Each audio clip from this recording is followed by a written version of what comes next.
இடரற்ற உறவுகளுக்கு உதவ கரம் கொடுப்போம். தாயகத்தில் இயற்கை இடர்களால் அல்லலுறும் வடக்கு கிழக்கு மலையக மக்களுக்கான IBC தமிழின் உறவு பாலம் வெள்ள நிவாரண பணி. தொடர்புகளுக்கு 0044 7832 76 95 22 மற்றும் 0094 77 137 7306. யாழ்ப்பாணம் மற்றும் கிளிநொச்சி மாவட்டங்களில் இருந்து பல்வேறு முறைப்பாடுகள் கிடைத்து வருகின்றது. உண்மையிலேயே யாழ்ப்பாணம் மாவட்டத்திலே இந்த வெள்ளப்பெருக்கு காரணமாக பல பொதுமக்கள் பாதிப்படைந்திருக்கிறார்கள், பல வீடுகளும் சேதமடைந்திருக்கின்றது. அந்த வகையில் சில இடங்களில் நான் குறிப்பாக எந்த இடம்னு சொல்ல முடியாது, ஆனால் எல்லா டிஎஸ் ஆஃபீஸ் மட்டங்கள்லேயும் பலர் தங்களுக்கு தங்களுடைய பதிவுகள் சேதம் தொடர்பான பதிவுகள் முறையாக பதியப்படவில்லை, இல்லை கண்காணிக்கப்படவில்லை என்ற முறைப்பாடுகள் வருகின்றன. வணக்கம். மற்றும் ஒரு செய்தியினூடாக இணைந்திருக்கின்றோம்.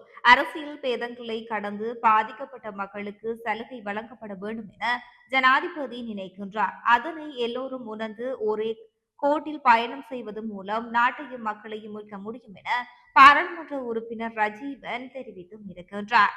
சமகால நிலைமைகள் தொடர்பாக யாழ்ப்பாணத்தில் ஊடகங்களுக்கு கருத்து வெளியிடும் போதே அவர் இந்த கருத்துக்களையும் வெளியிட்டுள்ளார்.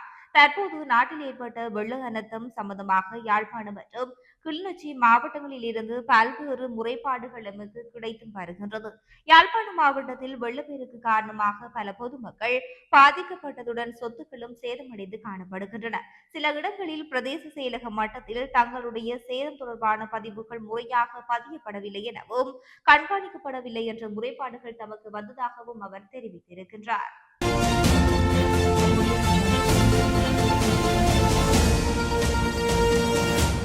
தற்போது நாட்டில் ஏற்பட்டிருக்கின்ற இந்த வெள்ள அனர்த்தங்கள் சம்பந்தமாக யாழ்ப்பாணம் மற்றும் கிளிநொச்சி மாவட்டங்களில் இருந்து பல்வேறு முறைப்பாடுகள் கிடைத்து வருகின்றது.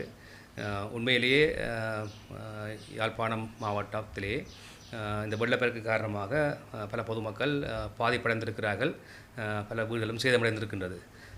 அந்த வகையில் சில இடங்களில் நான் குறிப்பாக எந்த இடம்னு சொல்ல முடியாது, ஆனால் எல்லா டிஎஸ் ஆஃபீஸ் மட்டங்கள்லேயும் பலர் தங்களுக்கு தங்களுடைய பதிவுகள் சேதம் தொடர்பான பதிவுகள் முறையாக பதியப்படவில்லை, இல்லை கண்காணிக்கப்படவில்லை என்ற முறைப்பாடுகள் வருகின்றன. அது சம்பந்தமாக நாங்கள் யாழ்ப்பாணத்துடைய ஜிஏ, கிளிநொச்சி மாவட்டத்தினுடைய ஜிஏ, ஏனைய டிஎஸ் மாவட்டம் தொடர்பு கொண்டு விடயங்களை கேட்டுக்கொண்டு வருகின்ற பொழுது நாங்கள் நேரடியாக பாதிக்கப்பட்ட மக்களிடமிருந்து சொல்லுகின்றோம். என்ன பாதிப்பு இருந்தாலும் ஜிஎஸ் கூட அறிவிக்க சொல்லி, உதாரணத்தை பார்த்தா ஒரு பிரதேசத்திலே ஒரு ஜிஎஸ் இருக்கிறார், அதே போன்று அங்கே சமுத்தி உத்தியோகர் இருக்கிறார்கள், அதே போன்று எக்கனாமிக் டெவலப்மெண்ட் ஆஃபீஸர் அவையும் இருக்கணும், டிஓவும் இருக்கணும்.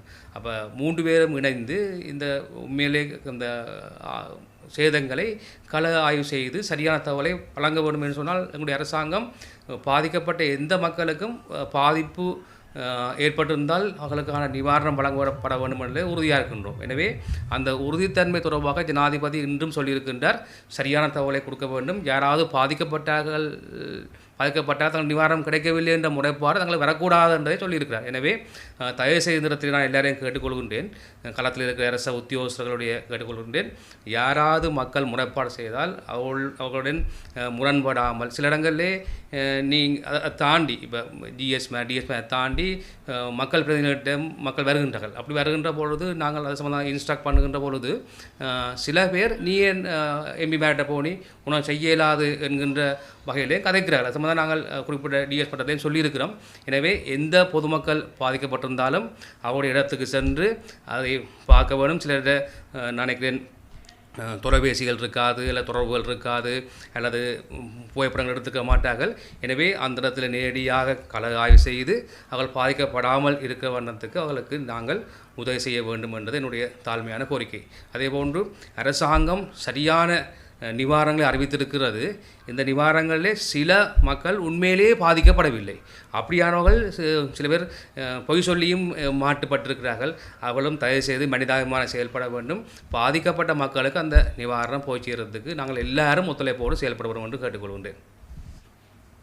அதே போன்றுதான் இந்த வெள்ள அனர்த்தத்திலே நேரடியாக பாதிக்கப்படாமல் ஆனால் வேறு வகையிலே பாதிக்கப்பட்ட சமூகம் ஒன்று எங்கள் மத்தியிலே இருக்கிறார்கள். குறிப்பாக மீனவர்களுக்கு வந்து தொடர்ச்சியாக வானிலை எச்சரிக்கை விடுக்கப்பட்டதன் காரணமாக பல நாட்கள் 20 நாட்களுக்கு மேலாக அவர்கள் மீன்பிடி தொழிலில் ஈடுபடவில்லை. அவர்கள் நாளாந்தம் உழைப்பவர்கள்.